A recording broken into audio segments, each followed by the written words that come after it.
जय मसीह जी सारे भैन भरावां नूं ते आपां एक बार सारे जने रल के परमेश्वर दे नाम दी क्लैप करांगे।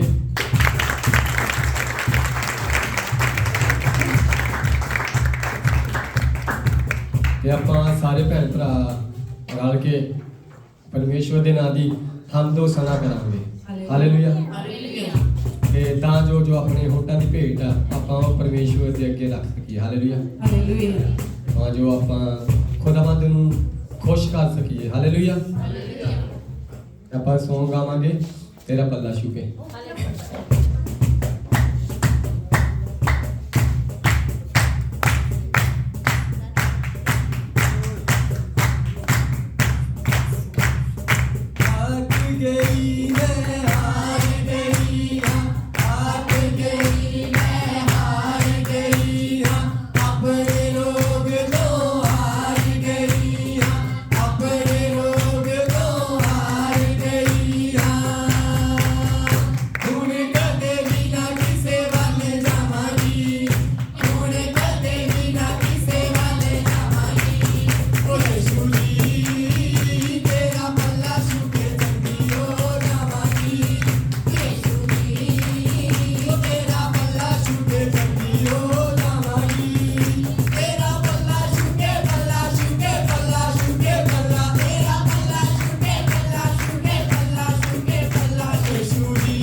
ਧੰਨਵਾਦ ਕਰਦੇ ਕਿ ਪਰਮੇਸ਼ਰ ਨੇ ਸਾਨੂੰ ਇੱਥੇ ਆਪਣੀ ਸਿਫਤਾਂ ਦੇ ਲਈ ਜਿਹੜਾ ਕਿ ਇਕੱਠਾ ਕੀਤਾ। ਹਾਲੇਲੂਇਆ।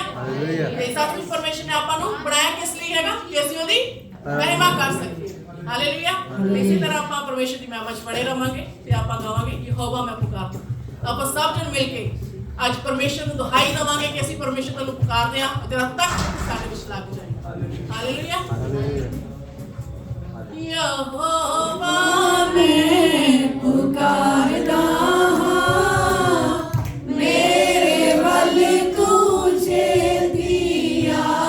ਯਹੋਵਾ ਮੈਂ ਪੁਕਾਰਦਾ ਹਾਂ, ਮੇਰੇ ਵੱਲ ਤੂੰ ਛੇਤੀਆ। ਜਦੋਂ ਪੁਕਾਰਾਂ ਮੈਂ ਤੈਨੂੰ ਖੁਦਾਇਆ, ਜਦੋਂ ਪੁਕਾਰਾਂ ਮੈਂ ਤੈਨੂੰ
ਤਾਂ ਪਰਮੇਸ਼ਰ ਤੇਰਾ ਕੰਨ ਨਾ ਭਾਰੀ ਨੇ ਮੇਰੇ ਖੁਦਾ ਕੀ ਸਾਡੀ ਦੁਆ ਨੂੰ ਨਾ ਹਾਲੇਲੂਇਆ। ਪਰਮੇਸ਼ਰ ਦੇ ਕੰਨ ਹਮੇਸ਼ਾ ਸਾਡੇ ਵੱਲ ਰੱਖੇ ਤੇ ਸੱਚਮੁੱਚ ਪਰਮੇਸ਼ਰ ਦੇ ਵਚਨ 'ਚ ਲਿਖਿਆ ਸਾਡੀ ਜਿੱਤ ਜੋ ਹੈ ਉਹ ਕਿਸੇ ਘੋੜਿਆਂ ਜਾਂ ਰੱਥਾਂ ਦੇ ਨਾਲ ਨਹੀਂ। ਜਦੋਂ ਆਪਾਂ ਪ੍ਰਭਾਵ ਦੇ ਵਿੱਚ ਪੜ੍ਹਦੇ ਹੈਗੇ ਆ ਉਹਦੇ ਵਿੱਚ ਲਿਖਿਆ ਕਿ ਉਸ ਟਾਈਮ ਦੀ ਗੱਲ ਕੀਤੀ ਗਈ ਆ ਜਦੋਂ ਘੋੜੇ ਤੇ ਰੱਥ ਦੇ ਨਾਲ ਲੜਾਈ ਹੁੰਦੀ ਸੀ ਤੇ ਬਟ ਪਰਮੇਸ਼ਰ ਨੇ ਉਸ ਨੂੰ ਆਤਮਿਕ ਤਰੀਕੇ ਨਾਲ ਵੀ ਕਿਹਾ ਹੋਗਾ ਕਿ ਸਾਡੀ ਲੜਾਈ ਜਿਹੜੀ ਹੈਗੀ ਆ ਉਹ ਕਿਹੜੀ ਹੈਗੀ ਆ ਰੂਹਾਨੀ। ਸਾਡੀ ਲੜਾਈ ਰੂਹਾਨੀ ਹੈਗੀ ਆ ਜਿਹੜੀ ਜਿੱਤ ਜਿਹੜੀ ਹੈਗੀ ਸਾਨੂੰ ਰੂਹਾਨੀ ਤੌਰ ਤੇ ਹੀ ਮਿਲੇਗੀ। ਹਾਲੇਲੂਇਆ। ਇਸੇ ਤਰ੍ਹਾਂ ਆਪਾਂ ਪਰਮੇਸ਼ਰ ਨੂੰ ਪੁਕਾਰਦੇ ਹੋਏ ਉਹਦੀ ਮਹਿਮਾ ਕਰਦੇ ਹੋਏ ਤੇ ਆਪਾਂ ਗਾਵਾਂਗੇ ਕਿਉਂ ਤੂੰ ਡਰਦਾ ਹੈ ਕਿ ਪਰਮੇਸ਼ਰ ਦੇ ਵਚਨ 'ਚ ਲਿਖਿਆ ਨਾ ਡਰ ਨਾ ਘਬਰਾ ਮੈਂ ਤੇਰੇ ਸਦਾ ਨਾਲ ਹਾਂ ਤੈਨੂੰ ਕਦੀ ਨਾ ਛੱਡਾਂਗਾ ਕਦੀ ਨਾ ਛੱਡਾਂਗਾ। हालेलुया। क्यों तू डरता है तेरे लिए वो लड़ता है। क्यों तू डरता है तेरे लिए वो लड़ता है। ना रथ ना घोड़े ना रथ ना घोड़े तुझे दिलाएंगे जब साथ है मसीहा जब साथ है मसीहा।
सब जन अपने जुबानों को बोलते हुए क्या भाषा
हालेलुया खुदावंद खुदा मेरे पिता परमेश्वर हर एक चीज तेरे हत्थां दे दी मेरे पिता परमेश्वर हालेलुया खुदा परमेश्वर हालेलुया पिता परमेश्वर जो भी